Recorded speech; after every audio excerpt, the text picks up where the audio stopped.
Praise Lord. Jail से ले आने वाला प्रभु यीशु मसीह की अति पवित्र नाम में सब पवित्र लोगों को मसीह बना देता हूँ। प्रभु की बड़ी दया है कि प्रभु ने और भी एक दिन हमें दान दिया और भी एक दिन हम प्रभु का आगमन का निकट आया। जैसा एक एक दिन निकट आता है हमारा आनंद बढ़ते जाता है ना। दुनिया हमारे लिए योग्य नहीं, परंतु तभी भी इतना भी प्रतिकूल में भी प्रभु में आनंद रहने के लिए प्रभु ने हमें सिखाया और वो अनुभव हमको हमेशा होना चाहिए। तो मैं प्रभु को बहुत धन्यवाद देता हूँ। अपने को मिला हुआ समय बहुत मूल्यवान है, इसलिए हम और बातों में ना जाते हुए प्रभु का वचन की ओर हम जल्दी प्रवेश करेंगे। पिछले दिनों में हम लोग ये बात को देख रहा था कि उधार पाया हुआ एक जन नया मनुष्यत्व को पकड़ लिया। अनेक लोग नया मनुष्यत्व को पकड़ लो, मतलब हमें पकड़ने के लिए वहाँ पर बोला, मतलब हम लोग याद होगा ना आपको, एफिसियों 4 अध्याय का 24 से हम लोग पढ़ रहा था, 4 अध्याय का 24 से 32 तक वचन। और नए मनुष्यत्व को पहन लो। हाँ, नया मनुष्यत्व को पहन लो। अब अभी यहाँ पर जो बोलता है नया मनुष्यत्व को पहन लो।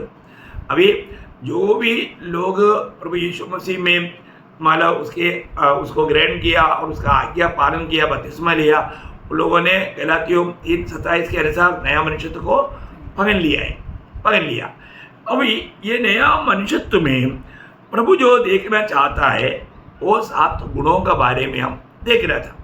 उसमें अभी तक हमने 4 बात देखा, आपको याद होगा। थोड़ा समय लंबा समय होने से कभी कभी वो बात याद नहीं रहता। नंबर 1 बात हमने बोला था कि उसका 25 वचन के अनुसार एक सच्चाई बोलना, सत्य बोलना, है ना। हम एक दूसरे का अंग होने के कारण, हम लोग प्रभु का संतान होने के कारण हमें एक दूसरे से हमेशा सत्य बोलना है ना। हमारे जीवन में आज हमारा ओटो में झूठ या गलत बात है क्या, ये बात को हमें परखना चाहिए। और दूसरा हमने ये बात को देखा था कि पाप ना करना। देखिए हमारे जीवन में कई मतलब कदम पर पाव पड़ा है, पर तो हमें उसके ऊपर विजय पाना है। हमको प्रभु ने मतलब डरते रहो और कांपते रहो और पाप ना करो करके भजन संहिता 4:4 में हम पढ़ता है। बहुत बड़ी बात है, मतलब कांपना चाहिए, क्योंकि पाप हमको प्रभु से दूर कर देता, हमारा उद्धार का आनंद नष्ट कर देता, प्रभु के साथ का संगति नष्ट कर देता। कितना भयंकर एक विनाश का गर्तन में हम गिर जाते। इसलिए वचन कहता है कि पाप ना करना। हमने उसका बारे में देखा। तीसरा हमने देखा शैतान को अवसर ना दो। उसका 4 अध्याय का 27 वचन में, एफिसियों 4 अध्याय का 27 वचन में आपको याद है ना। हमको ये बात को जानना प्रियो, अगर हम शैतान को अवसर दिया निश्चय वो अपना सिंहासन डालेगा। प्रभु का लोग कभी भी शैतान को अवसर नहीं देना चाहिए। अगर दिया तो वो आपका जीवन को, चोर किसी अच्छा काम के लिए नहीं आता, चोरी करना, घात करना, नष्ट करना। हमने ये बातों को भी देखा। और 4वां बार हमने देखा आगे को चोर हमसे चोरी ना करे। उसका 4 अध्याय का 28 वचन और एक और पढ़ना। चोरी करने वाला फिर चोरी ना करे। हाँ, चोरी करने वाला फिर चोरी ना करे बोलेगा तो हमारा जीवन में हम लोग उधार पाने से पहले हम कई प्रकार का पापों में, गलत बातों में जीवन बिताते थे। हमारे में बहुत गलती होते थे, पर तो ऐसा गलतियों में वापस ना जाना, ये बात प्रभु बिल्कुल भक्तों के जीवन में नहीं चाहता। ये बातें हमने अभी तक देखा। आज हम 5वां बात देख रहे हैं, उसके लिए हम पढ़ेंगे उसका 4 अध्याय का 29 वचन। कोई गंदी बात तुम्हारे मुंह से ना निकले। देखा, कोई गंदी बात तुम्हारा मुंह से ना निकले, पर आवश्यकता के अनुसार हाँ वही निकले जो उन्नति के लिए उत्तम हो। प्रियो, हमारा जीवन में हमेशा हम जब भी आपस में बातें करता है तो आत्मिक उन्नति मिलना चाहिए है। अगर एक उधार नहीं पाया हुआ व्यक्ति है तो भी वो प्रभु का निकटता में आकर्षित होना चाहिए। हमको हमारा ओठों को कितना संभालना, हमारे शब्द को हम कैसा संभालना है ना। एक समय हम हंसी मजाक में टाइम पास करते थे है, लेकिन आज ऐसा नहीं। पर तो हम देखते हैं आज भी बहुत लोग दुनियादारी की बातों को करने के टाइम पर उनका जीव बहुत बड़ा है, बहुत लंबा है ना। उदाहरण बोलेगा तो हाँ, हमारे घर में एक काला कुत्ता था, वो काटता था, वो खाना खाता था, वो लोगों को भगाता था, लोगों को सबको उसका डर था। अरे उसका वर्णन करते करते करते फालतू में 1 घंटा 1.5 घंटा ऐसा बैठ, तब तक सुनने वाला बोलेगा हाँ हमारा भी घर में था, नहीं तो हमारा पड़ोसी के घर में था। बताओ बताओ, अभी वो कुत्ते का बात सुन करके आपको क्या मिलने का? और उसमें भी इतना शायद झूठ बात भी मिला था। आप देखिए, कुछ मानव महत्व का बात नहीं है। प्रियो, हमारे जीवन में हमारा शब्दों को हमें संभालना। देखिए, हमें आत्मिक उन्नति मिलने वाला बातें कहना, यीशु मसीह ने बताया वो शब्द बहुत महत्वपूर्ण है। मत्ती के सुसमाचार 12 अध्याय उसका 34 से 37 तक का वचनों में प्रभु इतना सख्त चेतावनी इस विषय में देता है। आप लोग थोड़ा ध्यान से सुनना। हे सांप के बच्चों, हाँ। तुम बुरे होकर कैसे अच्छी बातें कर सकते हो? देखा, अच्छा बात, अभी आप देखो अच्छा पेड़ हमेशा अच्छा फल ही देगा, परंतु यहाँ पर प्रभु बोलते हैं सांप के बच्चों। आप देखो, यहूदियों को बोल रहा है, आप सुनना है प्रियो। आज हमारा शब्द सुनने वाला स्वर्ग क्या गवाही देगा? फालतू बातों को आपको मालूम है, बात करने के लिए भी सामर्थ्य खर्चा होता। सामर्थ्य कौन देता? प्रभु देता। प्रभु ने दिया वो सामर्थ्य प्रभु का महिमा के लिए इस्तेमाल करना चाहिए, परंतु आलतू फालतू बातों में आप देखिए प्रभु का चेतावनी आप सुनो प्रियो। हाँ, आगे बढ़ना। क्योंकि जो मन में भरा है हाँ। वही मुंह पर आता है। देखा, एक व्यक्ति का मुंह में, इसका मतलब है ना, एक व्यक्ति को सुनने के टाइम पर मालूम पड़ेगा वो व्यक्ति के दिल में दूसरे के प्रति कैसा है। देखो, वो व्यक्ति कैसा है करके हमें मालूम पड़ जाता। मैं कई बार बताया वो बात है, सोक्रेटिस ने एक बार एक जवान व्यक्ति को बोला, बेटे बोल, मैं तुझको देखूं। हमारा बोली से एक व्यक्ति हमको समझ लेता कि ये व्यक्ति कैसा व्यक्ति है। प्रियो, बात सुनने से मालूम पड़ता, बात सुनने से, है ना। कई बार कई लोग है ना किसी के बारे में कुछ ना कुछ मतलब गलत बातें बोलते रहेगा। बहुत दुख की बात है। कई पवित्र लोग भी इकट्ठा होने के टाइम पर, विश्वासी लोग भी इकट्ठा होने के बारे में वो ऐसा है, विश्वासी के बारे में दोष लगाते रहते। प्रभु को महिमा मिलने वाला बात नहीं कहता। दुखदायी बात है। आप एक बात जानना, आपका ये शब्दों का एक दिन आपको लेखा देना है। आज बहुत लोग है ना अपने शब्द के कारण जेल में पड़ा है। देखो, उन्होंने दिया हुआ उस स्टेटमेंट के कारण जेल में पड़े हुए लोग बोलते, उनको मालूम है कि अरे मेरा शब्द ने मुझे कैसा धोखा दिया। प्रियो, ऐसा अगर आप शब्दों में सावधान नहीं रहेगा तो आज का जेल के बदले में वो नरक की आग में पहुंच जाएगा। कोई हल्की बात नहीं, इसको बहुत सीरियसली समझना। अभी यीशु मसीह बोलता है आगे बढ़ना। भला मनुष्य मन के भले भंडार से भली बातें निकालता है। देखा, भला मनुष्य भला मनुष्य। अब आज हमारा बोलने के अनुसार देखेगा तो मसीह लोग वो अच्छा बात बोलेगा, प्रभु का जय, क्योंकि उनका मन में क्या है? प्रभु का वचन है। जी भी वो मुंह खोलेगा, वचन आएगा। प्रभु का वचन दूसरे को सुनने का अवसर हो जाएगा। बहुत गंभीर बात है। भला मनुष्य अपने भले भंडार से, क्योंकि मसीह के वचन उसका हृदय में भरे हुए है, उस मसीह के वचन वो बजाएगा। और आगे, और बुरा मनुष्य बुरे भंडार से बुरी बातें निकालता है। हाँ, बुरा मनुष्य बुरे भंडार से बुरी बात निकालता। आगे, और मैं तुमसे कहता हूँ कि जो जो निकम्मी बातें मनुष्य कहेंगे। देखा, जो जो निकम्मी बात मतलब जो प्रभु को महिमा देने वाला बात नहीं है, दूसरे लोगों को दुख देने वाला बात है, उन सारे शब्दों का न्याय के दिन वे हर एक उस बात का लेखा देंगे। देखा, ये शब्दों का प्रभु लेखा लेगा।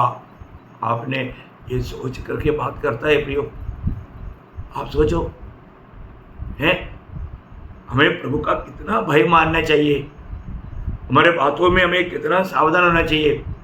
आगे, क्योंकि तू अपनी बातों के कारण निर्दोष बातों के कारण निर्दोष, और अपनी बातों ही के कारण दोषी ठहराया जाएगा। आप देखो, अब भविष्य में होने वाला न्याय में आप निर्दोष और दोषी ठहराने का कारण आपका शब्द है करके यहाँ पर प्रभु बोलता है ना। आपने कभी सोचा? अभी आप आजकल का पीढ़ी के लोगों को ये बात को समझने के लिए कोई दिक्कत नहीं, क्योंकि अपन जो भी बात बोलते हैं वो रिकॉर्ड हो जाता। परंतु कुछ समय पहले, आज से 50 साल पहले या 100 साल पहले, हमारे शब्द कैसा प्रभु न्याय करेगा उनको समझ में नहीं आएगा। प्रियो, हमारा हर एक शब्द ये वातावरण में है। प्रभु का न्यायासन के सामने ये सारा शब्द भी आकर खड़ा हो जाएगा।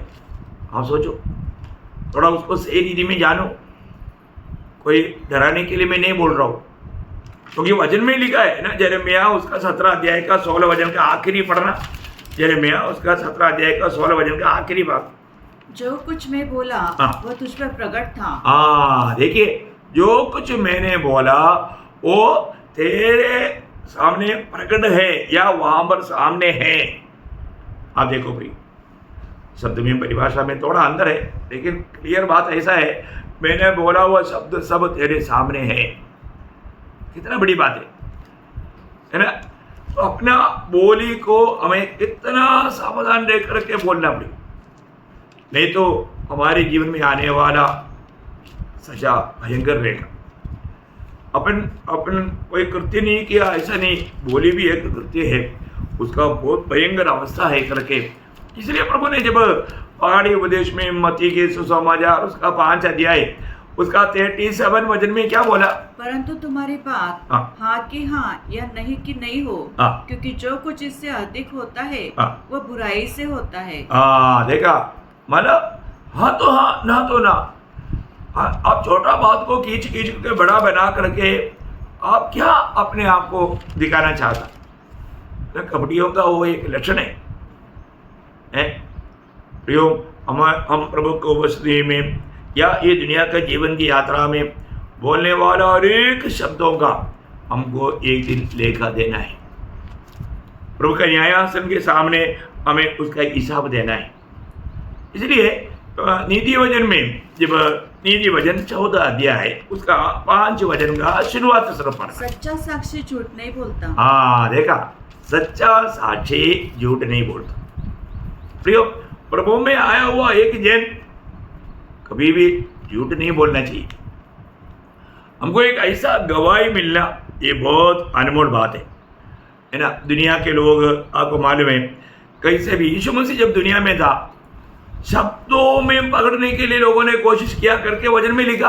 आप देखो शब्दों में फंसाने के लिए इतना गंभीर बात है प्रियो, है ना। जब लूका का सुसमाचार 20 अध्याय उसका 20 से 26 वचन, लूका उसका 20 अध्याय 20 से 26। और वे उसकी ताक में लगे और भेदिए भेजे, धर्म का भेष धर कर उसकी कोई ना कोई बात पकड़े। देखा, कोई ना कोई बात पकड़े। देखो, बात पकड़ करके या शब्दों को पकड़ करके प्रभु को फंसाने के लिए है। अब देखो, लोग अभी कोशिश कर रहे हैं। अभी उन्होंने क्या उपाय निकाला, अब देखिए। ताकि उसे हाकिम के हाथ और अधिकार में सौंप दे। उन्होंने उससे यह पूछा, हे गुरु, हम जानते हैं कि तू ठीक कहता है। देखो, बहुत प्रभु का तारीफ करके वो लोग, मतलब जैसे बोलते ना, चढ़ा के पेट में चढ़ाना, ऐसा मतलब कैसे भी। परंतु यीशु मसीह ऐसा व्यक्ति नहीं है, किसी का तारीफ सुन करके तुरंत मतलब ऐसा कुछ मतलब भूल जाएगा। नो, और सिखाता भी है और किसी का पक्षपात नहीं करता, और हम परमेश्वर का मार्ग सच्चाई से बताता है। देखो, ये सब कितना तारीफ की बात है ना।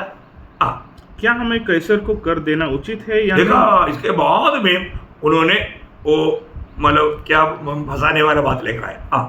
उसने उनकी चतुराई को ताड़कर, देखा, उनकी चतुराई, देखा, चतुर, बहुत चतुराई से लोग काम करता है ना। बहुत भक्तों को शैतान ने चतुराई से मारा बहकाया।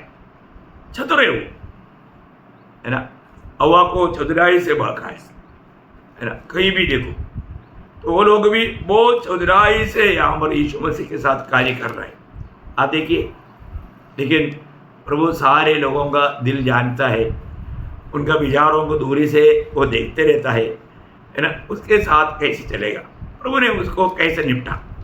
उसने उनकी चतुराई को ताड़कर उनसे कहा, हाँ। 1 दिनार मुझे दिखाओ, हाँ। इस पर किसकी छाप और नाम है। देखो अभी इसका मतलब क्या है कि एक प्रकार बोलेगा तो यीशु मसीह के पास उस समय में 1 दिनार भी नहीं, ये नहीं तो देखो देखो मेरे पास देखो ये दिनार देखो, ऐसा बोलकर बोल देता। लेकिन यीशु मसीह के पास 1 दिनार भी नहीं था। आप देखो प्रियो, है हमारे प्रभु सारे सृष्टि का मालिक कितना शून्य बना है, वो उनको बोलता है तुम 1 दिनार दिखाओ। उन्होंने कहा, कैसर का। हाँ। उसने उनसे कहा, हाँ। तो जो कैसर का है वह हाँ। कैसर को दो, हाँ। और जो परमेश्वर का है वह परमेश्वर को दो। हाँ। वे लोगों के सामने इस बात में इस पकड़ न सके, वरन उसके उत्तर से अचंभित होकर चुप रह गए। देखा है, उसने ऐसा उत्तर दिया, ये फोटो इसका है, हमारा कैसर का है, हाँ कैसर का कैसर को दो, प्रभु का प्रभु को दो। आप देखिए कितना सरल प्रियो, परमेश्वर स्वयं मनुष्य बनकर आया हुआ एक महान अवस्था है। प्रभु यीशु मसीह जब दुनिया में था, ये कोई हल्की बात है क्या है?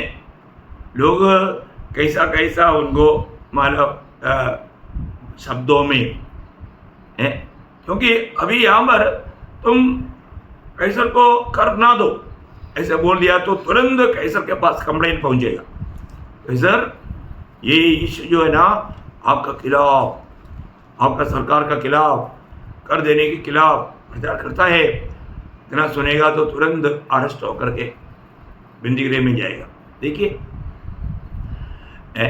हाँ नहीं, तुम कैसर को कर दे दो करके बोल दिया तो यहूदी लोगों का इच्छा, उन पर जो भी बात है वो बिगड़ जाएगा, क्योंकि यहूदी लोग ये बात में बिल्कुल साथ देने के लिए तैयार नहीं। आप देखो तो दोनों तरफ से फंसाने वाला बात आप देखो, परंतु कितने आराम से यीशु मसीह वहां से निकल आ है।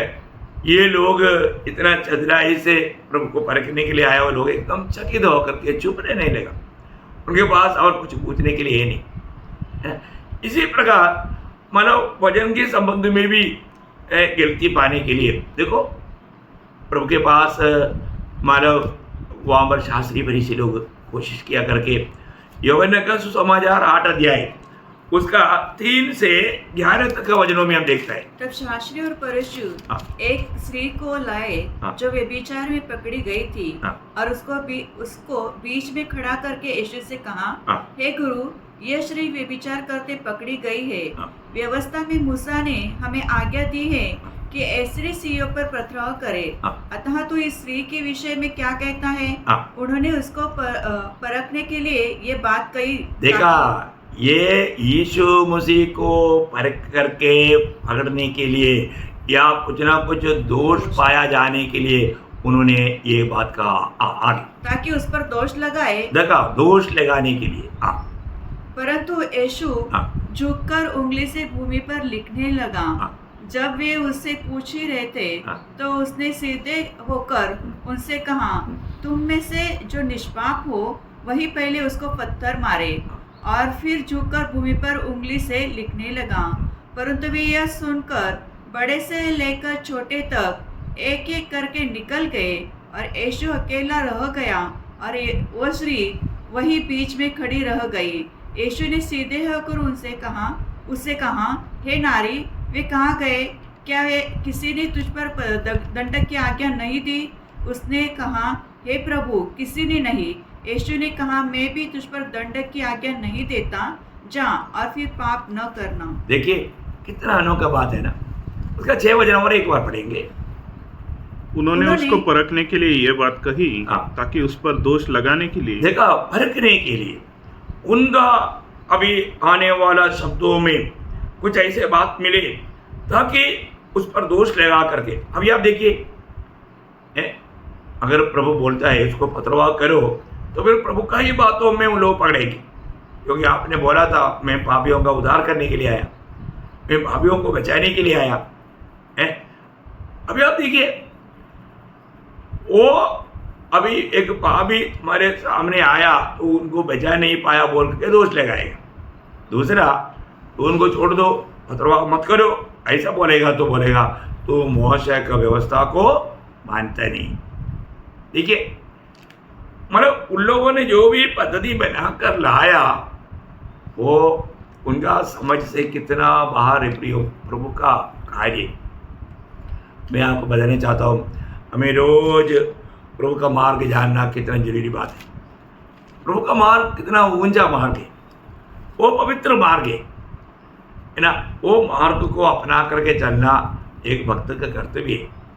अभी प्रभु इन लोगों का कभी भावना में नहीं आएगा, ऐसा एक शब्द कहा, तुम में से जो पाप नहीं किया वो पहला पत्थर मार। देखो, ऐसा कोई व्यक्ति है एक दूसरे को आपस में देखता है, सभी लोग उसका इसका सबका गलती जानता है। आप देखो, पत्थर लेकर के आया, धीरे से पत्थर वहां पर छोड़ करके भाग गया।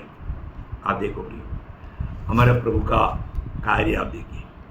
इसलिए आपको बताना चाहता हूँ, प्रभु के लोग, हम प्रभु में आने के बाद ना, प्रभु यीशु मसीह का एक एक शब्द कितना गौरव का था। यीशु मसीह के शब्दों के बारे में ऐसा लिखा है कि लूका का सुसमाचार उसका 4 अध्याय उसका 22 वचन, लूका 4 अध्याय का 22 वचन। सबने उसे सराहा और जो अनुग्रह की बातें उसके मुंह से निकलती थी। देखा, उसके मुंह की बातों का वो भी क्या था? अनुग्रह की बात। उससे अचंभित हुए। बहुत बड़ी बात है, अनुग्रह के शब्द। प्रियो, हमारे जीवन में हमारे ओठों से कैसा शब्द निकलना चाहिए? अनुग्रह का शब्द, है ना। जब कोलोसियों का पत्री उसका 4 अध्याय उसका 6 वचन में, तुम्हारा वचन सदा अनुग्रह सहित। देखा, तुम्हारा बात, तुम्हारा शब्द अनुग्रह सहित होना चाहिए। हमारा यीशु मसीह का शब्द अनुग्रह सहित था, सलोना था। दूसरे लोगों को जब सुनता था, उन लोग उस वचन सुन करके चकित होते थे। प्रियो, प्रभु का लोगों का भी वचन का बारे में लिखा है कि तुम्हारा भी शब्द अनुग्रह सहित होना चाहिए। दूसरे को प्रभु मिल आना चाहिए। दूसरे को प्रभु के निकट आने के लिए उनका दिल में प्रेरणा मिलना चाहिए, उनको आत्मिक उन्नति मिलना चाहिए। तुम्हारा शब्द नमकीन किया होना चाहिए। कितना अनमोल बात है ना। यीशु मसीह को पकड़ने के लिए प्रभु ने, फरीसी शास्त्रियों ने कुछ सिपाहियों को भेजा था। उस समय में वो लोग जाकर के जब प्रभु का संदेश सुना, उनका दिल बदल गया, वो लोग खाली आया। तब उन्होंने क्या पूछा मालूम है? यूहन्ना का सुसमाचार उसका 7 अध्याय उसका 45-46 वचन। तब सिपाही प्रधान याजकों और फरीसियों के पास लौट आए। उन्होंने उनसे कहा, तुम उसे क्यों नहीं लाए? क्यों नहीं लाया? सिपाहियों ने उत्तर दिया, किसी मनुष्य ने कभी ऐसी बातें नहीं की। फरीसियों ने उनको उत्तर दिया, क्या तुम भी भरमाए गए हो? क्या सरदारों या फरीसियों में से किसी ने भी उस पर विश्वास किया है? किया है, मतलब एक सवाल है, किया है। परंतु ये लोग जो व्यवस्था नहीं जानते शापित है।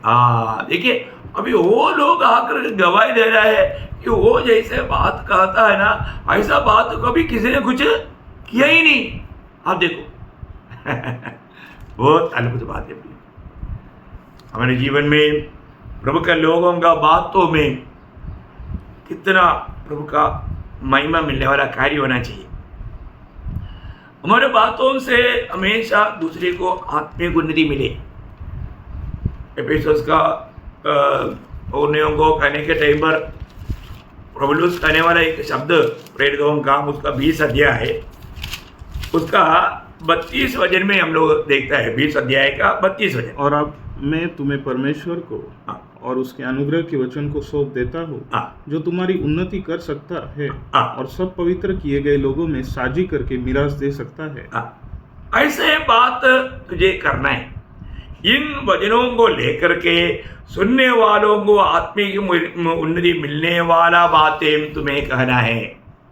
कितना सुंदर बात है। हमको हमारा शब्दों से, आपको मालूम है कि हमारा शब्द कैसे होना चाहिए। जब दावीद का अनुभव से बताएगा तो 19 वचन संहिता उसका 14 वचन में, और हम देखता है तो 19 वचन संहिता का 14 वचन, मेरे मुंह मुख से के वचन हाँ। और मेरे हृदय का ध्यान तेरे सम्मुख ग्रहण योग्य हो। देखो, प्रभु का सन्मुख ग्रहण योग्य होना प्रिय है। हमारे जीवन की यात्रा में प्रभु का सन्मुख ग्रहण योग्य होना बहुत बड़ी बात है। आपने को परखना है। एक दिन न्यायासन के सामने खड़ा होने के समय में हमारा शब्दों का भी न्याय होगा। उस समय में है वो शब्द हमारे लिए धारणा का कारण ना बने। प्रभु ने वहां पर बोला ना है, तुम अपने शब्दों में तुम और वापस पढ़ेंगे उसका हमारा मत्ती 12 अध्याय का उसका 37 में आखिरी में हमने मतलब मत्ती 12 अध्याय का 37, क्योंकि तू अपनी बातों के कारण बातों के कारण, देखा, अपने शब्दों के कारण निर्दोष और अपनी बातों के कारण दोषी ठहराया जाएगा। हाँ, ये बहुत बड़ी बात है। हमारा शब्दों के कारण हम लोगों को बहुत बार इस बात को इतना लोग गौर नहीं देता, लेकिन हमें गौर देना चाहिए। देखिए, प्रभु के साथ साथ चलने वाले लोगों का जीवन का एक अनुभव आनंददा में भी, आनंददा में प्रभु के साथ रहने वाले लोगों का एक खूबी, उसमें ये बात विशेषता में है।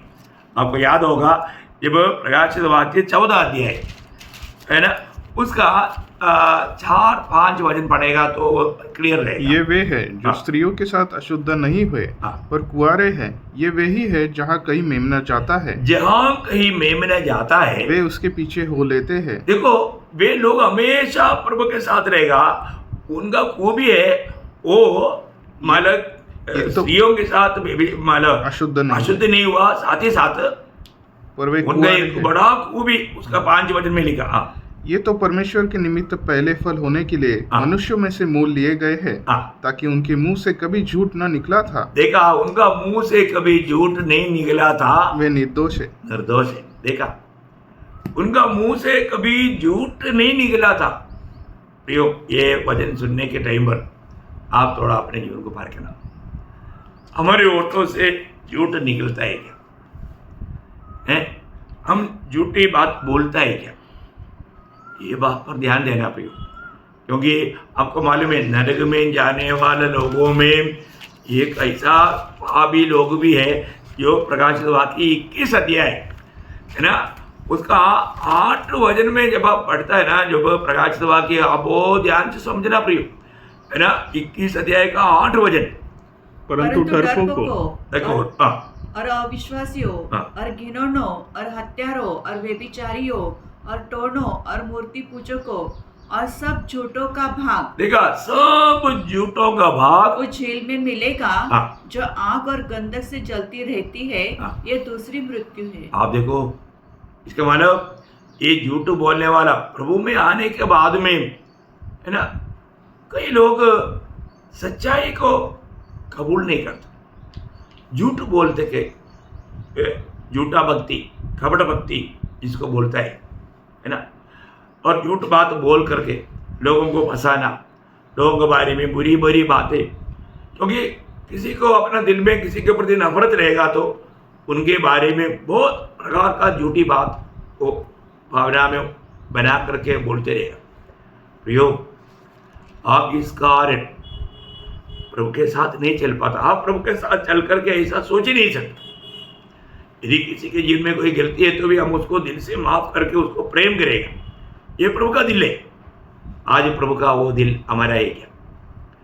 हमारे होठों से निकलने वाला शब्द प्रभु को ग्रहण योग्य है क्या? हम प्रभु के साथ हमेशा चलने के लिए अनंतता में चाहता है क्या? ये तो प्रभु का वचन कहता है कि उनका होठों में झूठ नहीं थे, वो निर्दोष थे। अपने आप को परखना प्रिय, अपने आप को जांचना। आज मेरे जीवन इन वचन के आधार में कहाँ पर है? दूसरे को आत्मिक उन्नति मिलना चाहिए, उस लक्ष्य में मेरे जीवन की यात्रा है क्या? बहुत अद्भुत बात है। तो मैं आग्रह करता हूँ कि हमारा होठों से कभी भी अच्छी बात, वो शब्द को पढ़े और एक बार पढ़ेंगे, मानव एफेसियों 4 अध्याय का 29, कोई गंदी बात तुम्हारे मुंह से न निकले। देखा, कोई गंदी बात मतलब जिससे प्रभु का नाम को मतलब निंदा होता, कोई गंदी बात तुम्हारा मुंह से ना निकले। पर आवश्यकता के अनुसार हाँ। वही निकले हाँ। जो उन्नति के लिए उत्तम हो। देखो प्रियो, हमें एक दूसरे को आत्मिक उन्नति बढ़ोतरी देने वाला बात कहे। हाँ ताकि सुनने वालों पर अनुग्रह हो। हाँ, देखा वे लोग और भी प्रभु का अनुग्रह का पात्र बने। ध्यान देना, आज मैं आपको यही बात में प्रोत्साहन देना चाहता हूँ, जरूर अपना शब्दों को, अपना बोलियों को हमें ध्यान देना है। प्रभु का महिमा की बातें कर पाए, प्रभु उन बातों को सुनने के टाइम पर प्रभु को अच्छा लगे, है ना। अगर आप प्रभु का बातें गाता है ना, प्रभु तुरंत हमारे पास आकर के हमारे साथ बैठ करके वो हमें सुनता है। बहुत बड़ी बात है ना। यीशु मसीह की बात एक दूसरे के साथ बांटता है ना, उस समय में हमारा दिल तड़पता है, उनके साथ जा करके बैठो है, क्योंकि ये प्रेरणा प्रभु की आत्मा देता है। तो मैं आशा करता हूँ प्रियो, हम लोग इस बात में सावधान रहे, आत्मिक उन्नति की बातें कहे, सच्चाई की बात कहे। किसी प्रकार भी है जो पहले शैतान हमारे एक एक अंगों को मानव इस्तेमाल करते थे, उसको इस्तेमाल करने ना दे। हमारे ओठों को भी हमेशा प्रभु का महिमा की बातें, सत्य वचन की बातें, प्रभु को अधिक महिमा मिलने वाला बात, दूसरे को सुनने वालों को आत्मिक उन्नति पाने वाला बात कहने के लिए प्रभु ये वचनों के द्वारा सबको सहायता करे। सर्व प्रभु को महिमा मिले। आमीन।